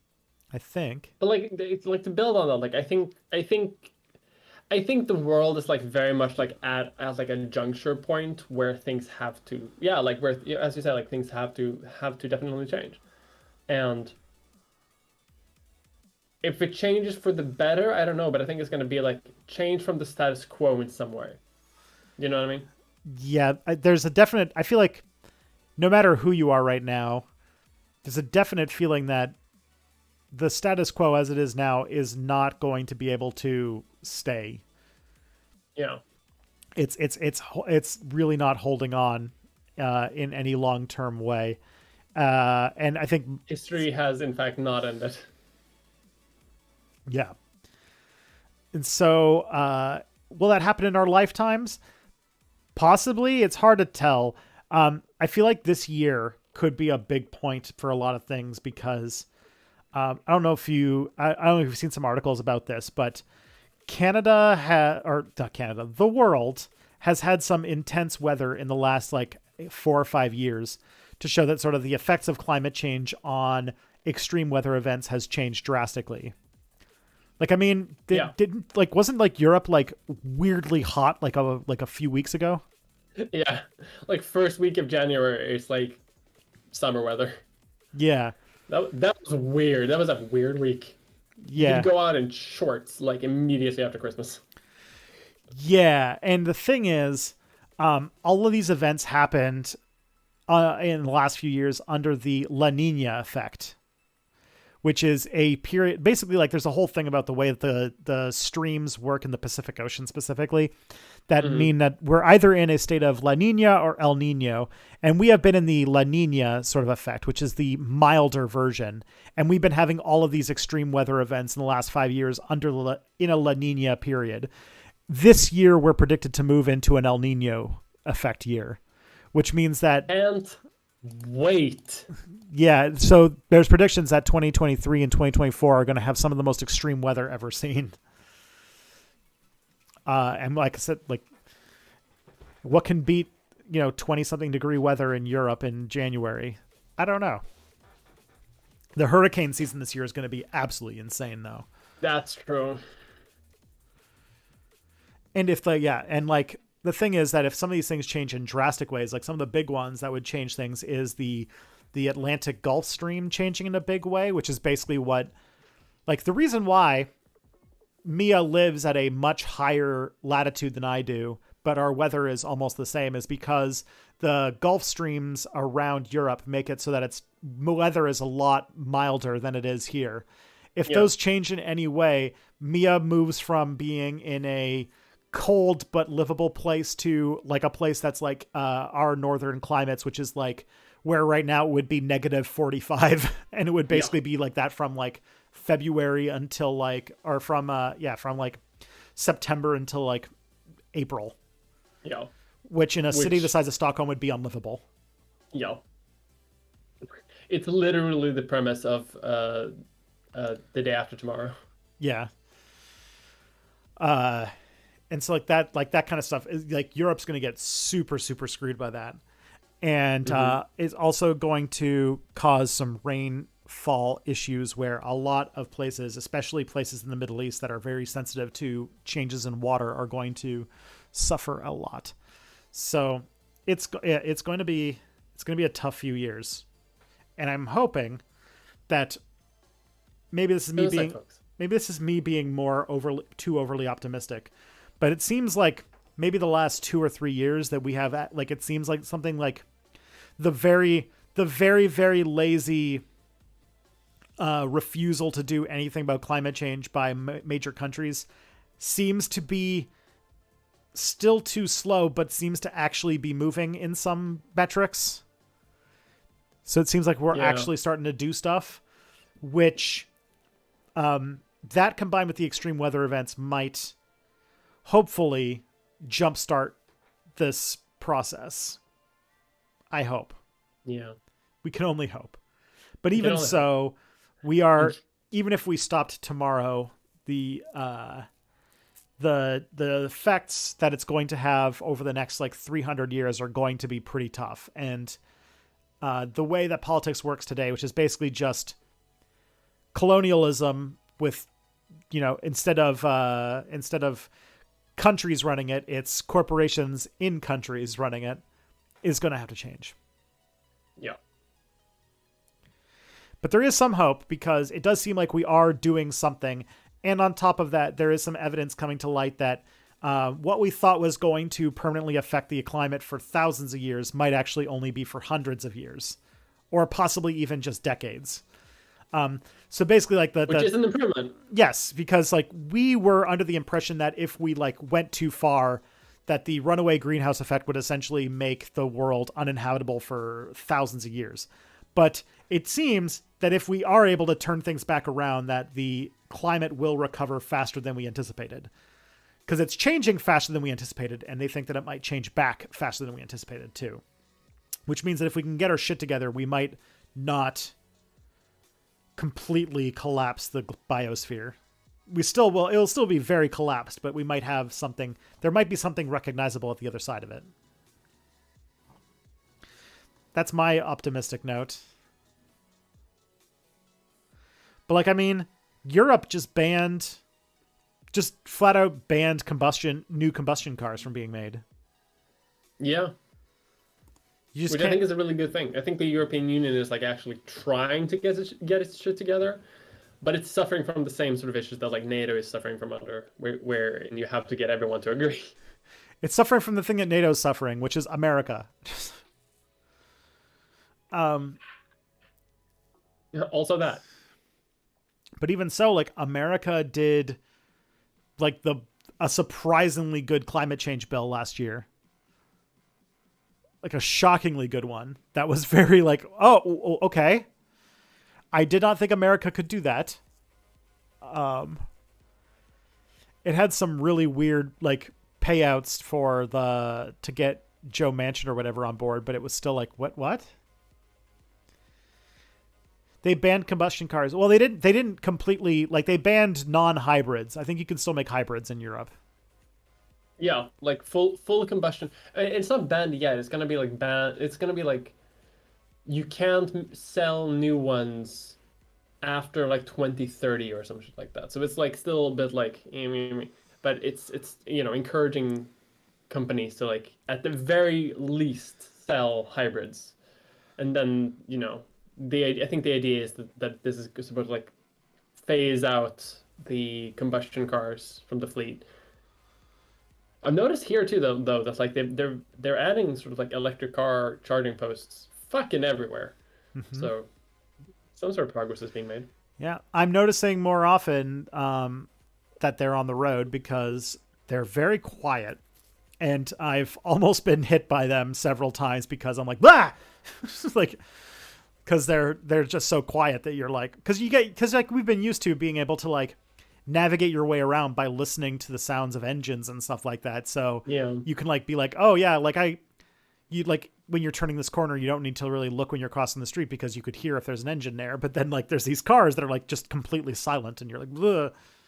Yeah. Which is fine if everybody follows the rules of the road, but not everybody does. No, of course not. Because that would be easy. Yeah, and also, cars are only one leg of the climate change issue to hack. The main ones are like power generation and infrastructure, and like also like a whole bunch of like Like people owning individual cars is one thing that like, you need public transit.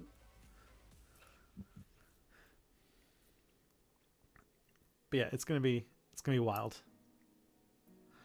There's gonna be a lot.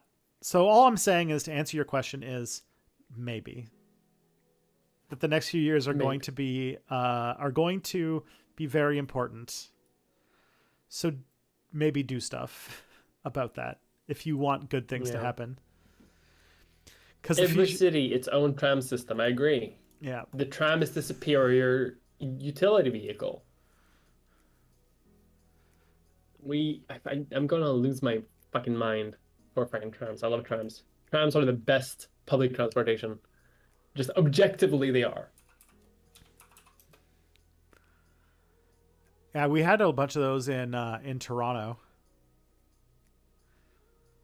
I'm partial to subways myself, but I know that subways are good. Those are tough to make. But yeah, you need to make tunnels and shit. Trams are good because you can just take a road, strap some rails in, and you're good. Yeah, it's true. Oh boy.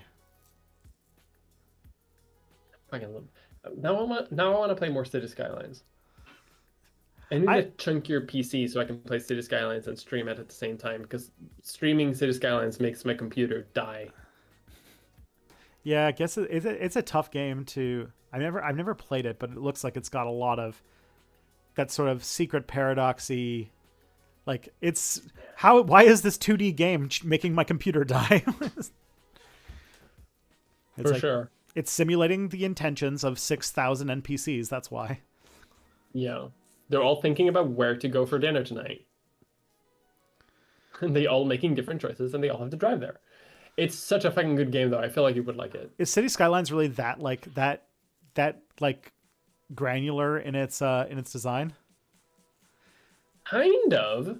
What I know about City Skylines comes mostly from. Yeah. Most of what I know about City Skylines comes from the Do Not Eat videos. But it seems you can get pretty fucking granular, especially with mods and shit. Like, they don't really think about like where to go for dinner, but like everyone has a job. Everyone has a job that they go to every day. Everyone has a house that they live in, and everyone has like different places where they go shopping occasionally. And the only thing that always turned me off on it is there's two things, and I bet you could mod these in easy ways. One, cities are never designed by taking a blank piece of land and starting a city on it. Like there's always based on historical circumstance or resource or something like that. So it seems like every city is built like one of those like Chinese cities that like they just demanded to exist here, and then a city just arrives. But the second one is that just like demolishing and stuff like that is really cheap, when like real urban design is complicated because anything that you tear down costs money. So repurposing stuff is like a bigger deal. And I imagine that there's a way to mod that so that like the city feels like it's growing, and like you start with a city that already exists and you sort of are growing it through the needs of things like that, and like you're really restrained by the money that you have and everything like that. You can do that, but do I have the game for you if you want that kind of granularity? And then that would be Workers and Resources Soviet Republic. Oh. Because you will literally start if you want to, you can literally start with like a town that already exists, like a medieval style town, and you can modernize it. You have to like put down your roads, and you like a truck has to carry the gravel for each piece of road, and like a truck has to make the road. If they shit, someone needs to clean that shit. If they want clean water, someone has to clean that water. Yeah, shit is good. I wonder if Do Not Eat has played Workers and Resources Soviet Republic. I wonder if he's heard of Workers and Resources Soviet Republic, this new game. Someone should mention that to him if he's played Workers and Resources Soviet Republic. He made that video so long ago, and like we are the only ones who keep referencing. There are 4 people who've seen it, and 2 of them are us.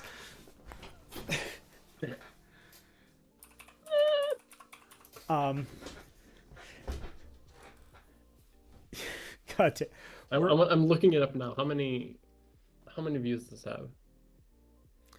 I can't even find it. That's great. Why can't I even find his fucking channel? Has he not published in a while? He has ever since his podcast started. He basically stopped making stuff for his channel. Oh yeah, that is unfortunate because I did really like his channel. Yeah, I really liked.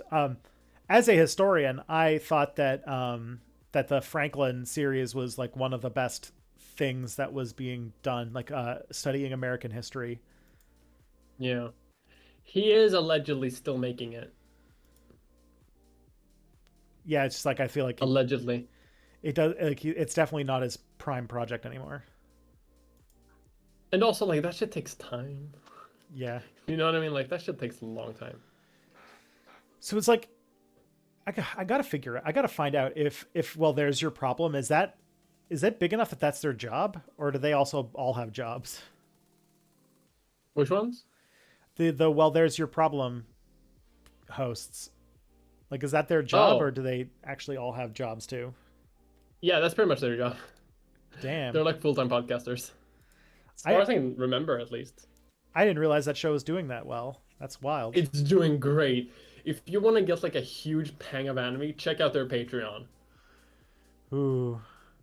Because like, if you want to feel inadequate as a content creator, do that. Because I do that once a month and then I die. Oh no.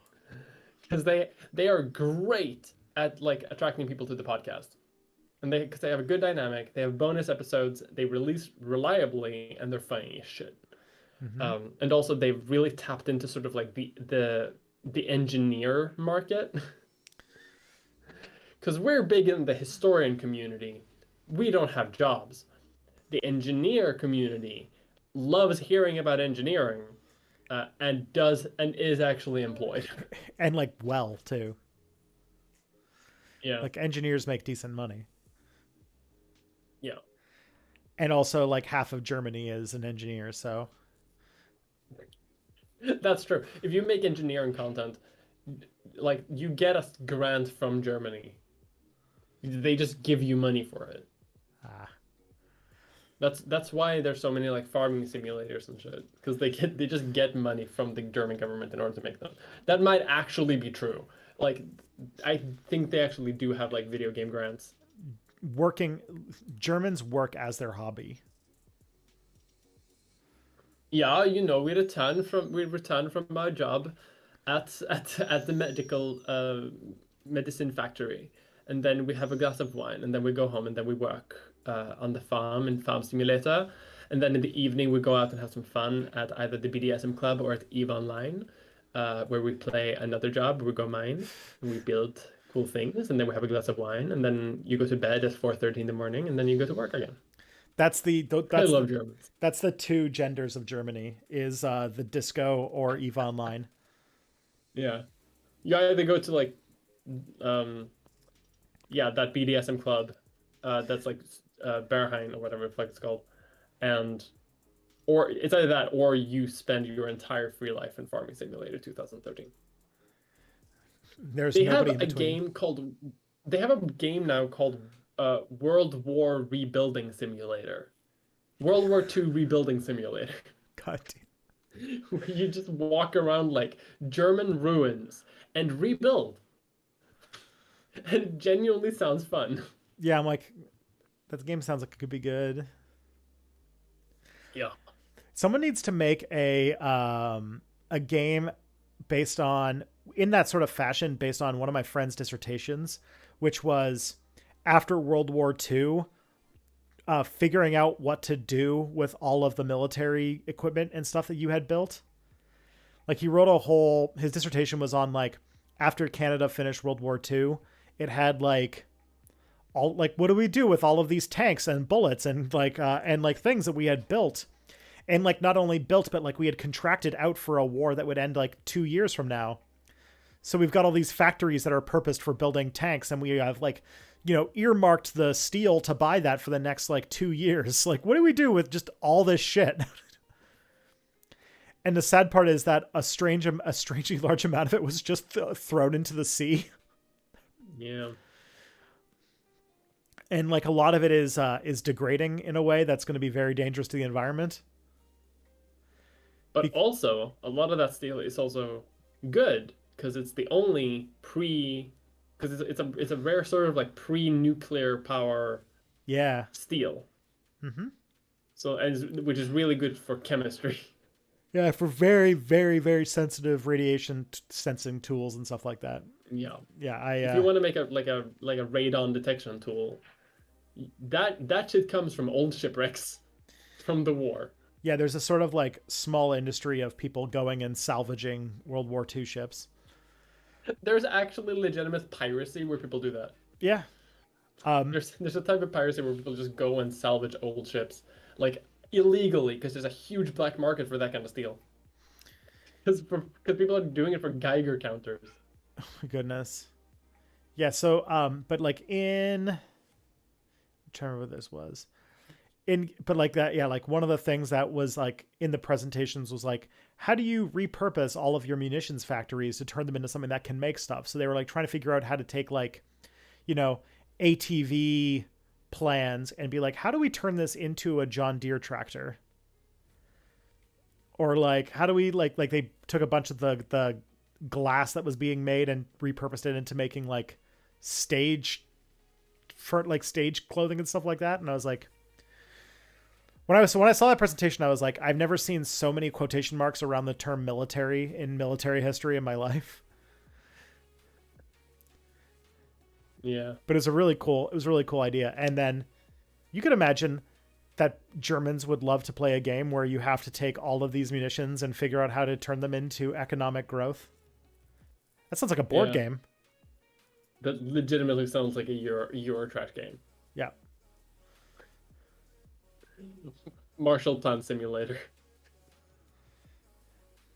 You have been given a grant by the US government in order to convert all of these unlaunched munitions into economic growth for the new republic. The American occupation zones. Everybody plays as the different occupation zones, and you all have to rebuild Germany using like old Nazi infrastructure and stuff like that, and you have to like repurpose it to make the most economic growth in your Germany as possible. And you can have it so it's asynchronous, so like, or what's it called? It's asymmetric. So the Soviet side plays differently than the British side. The French side is playing on hard mode because they're just doing nothing. The French are trying to figure. There's a balance. There's a balance between sort of like if you're in the American occupation zone, you get a bigger starter grant, but also you have like fewer like cards to spend or something. Yeah. France's definitely has to be that the goal is to have the least amount of economic growth come out of the combined German country by the end. So their whole plan is to stop everybody else from building. Because France's whole goal was to basically deindustrialize Germany, right? Yeah. So their whole thing is to like prevent everyone else from growing. That's perfect. The Soviet player for the Soviet occupation zone has to have more than the other ones combined. But has more resources and more things to start with. Yeah. The Americans want to sort of cooperate in a weird way, and the British want to do their own thing. Yep. And then what's it called? Great. There's like a token that's Berlin, and basically it passes around about who owns Berlin at any given time. Okay, no, wait, that's America. This is America. This is America's thing. America has more resources, but the whole thing is that they have to keep Berlin taken care of, despite the fact that they can't use any trucks to get stuff there. So they have to pay a lot more in delivering stuff. Shit. Yeah. And the Soviets can sabotage them there, but you don't know what it is. So it's like this hidden thing where you put in like a card, but you don't know the value. Yeah. See, this is legitimately a good board game. Someone just said, when does the Kickstarter have? Someone's like, when's the Kickstarter? We could do this. I love the idea of making a board game. And then, I don't even know what the British zone is. The British zone is just, you win, the more Nazis you forgive, the more Nazis that you forgive for their crimes, the higher your score. I don't know. Britain's goal is to you have to expand the pharmaceutical industry the most, like which is a certain class of industry cards. God, that would be a wild. Jesus, this is good. We could legitimately make this into a board game, just so you know. This is a good board game idea. I've played worse, but okay. We are at 2:00. So we unfortunately cannot go further. No. But yes, I feel like we have like what's it called? Rebuilding Germany. Oh man. And then you got to do it before, like, what's it called? Like when did the occupation zones end? It was like 49, right? Or something like that. Yeah, something like that. So you got like so many rounds. Like yeah, you only have so many rounds before you have to sort of like solidify encounter scores. Yeah, and you can have like wild cards. Like you could have like how the winter of 1946 was like super super cold, if you remember. Mm-hmm. Or something like that, right? And that impacts all the different players differently. Yeah. I can see this working really well. Airlift. There you go. But okay, I have to go and have dinner. Yeah, I'm going to raid left flank vets, and then we will be on our way. Everybody, this was great. I think we had a great time. We got carried away at the end there for a bit. Yeah, because we discovered the best board game to sell to Germans. That is true. Yeah, Germans would love this shit. They would love this shit. Yeah, so we're going to raid left flank vets. Everybody, take care of yourselves. Take care of each other. I'll be back next week. Make sure to go to Step Back in the next 2 or 3 minutes when a new video will be out for everybody. So take care. Mia's in it. It's a good Bye. video.